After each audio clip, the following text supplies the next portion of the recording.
I'm 89, or maybe 90. I stopped counting a while ago.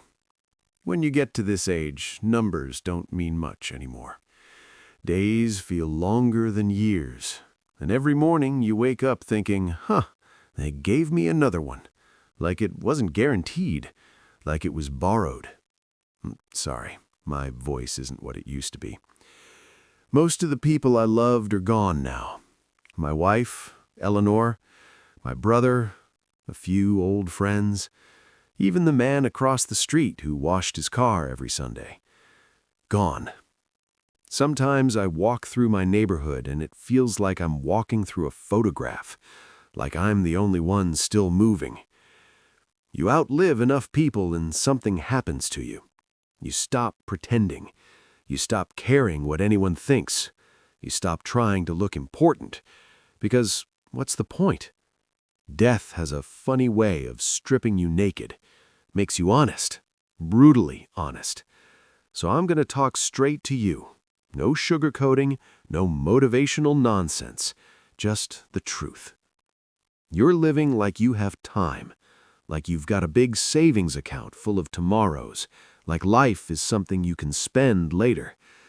I used to say it too. Later. I'll do it later. I'll rest later. I'll call her later. I'll take the trip later. Later is the biggest lie we ever tell ourselves. Because you think life is a rehearsal. You think this part doesn't count yet. Like real living starts after the promotion, after the house, after the kids grow up, after retirement. But kid, there is no after. This random Tuesday, this boring afternoon, this traffic jam, this cup of coffee you're not even tasting, that's your life. I didn't understand that when I was young. Nobody does. At 30 or 40, you walk around like death is something that only happens to other people. Then one day, life corrects you. Hard. I had a friend named Samuel. Smart guy, always planning.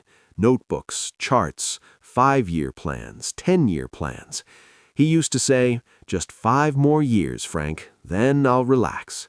He said that every year. One winter morning, he didn't wake up. Heart stopped in his sleep. 36 years old. Healthy. Ran every day. Ate salads. Did everything right.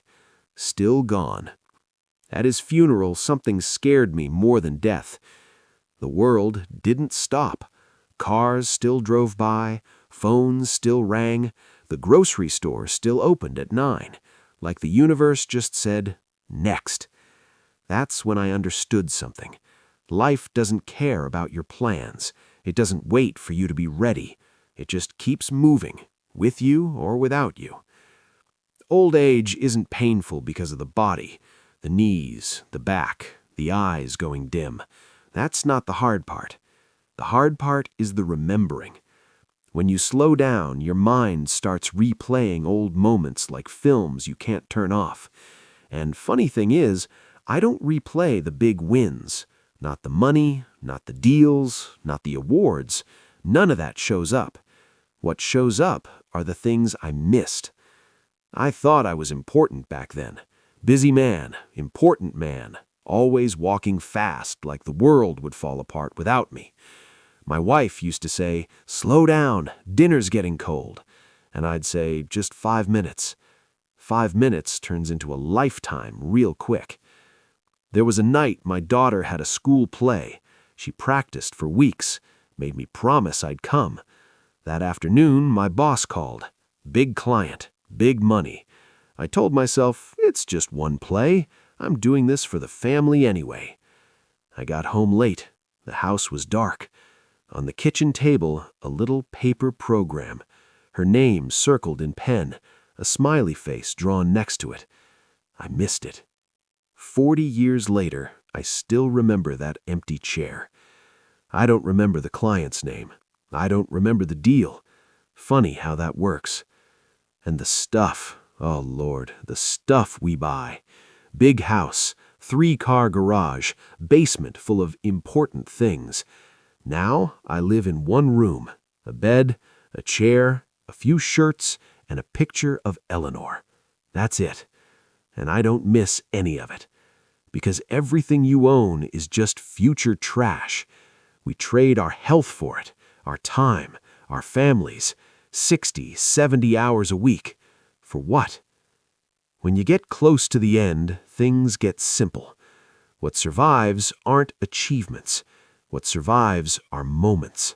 A laugh in the kitchen, a child asleep on your chest, a small hand grabbing your finger. That's it. So if an old man gets any wisdom at all, it's this. It's not about what you collect. It's about what you give. Time, attention, love, forgiveness. Those are the only things you get to keep. So listen carefully. Kill your ego. Nobody's watching as closely as you think. Be brave. Look stupid. Who cares? Practice the last time. One day, every ordinary moment will be the last, and you won't know when. So hold the hug longer, taste the food, look at their face, and please wake up. Stop postponing joy. Stop saying someday. Someday is a trap. If you love someone, call them tonight. If you want to travel, book the ticket. If you need to forgive, do it now.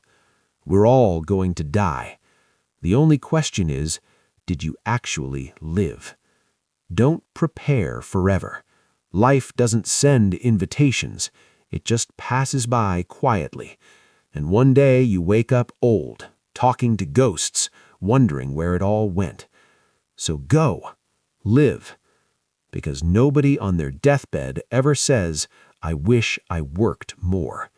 Never heard it once.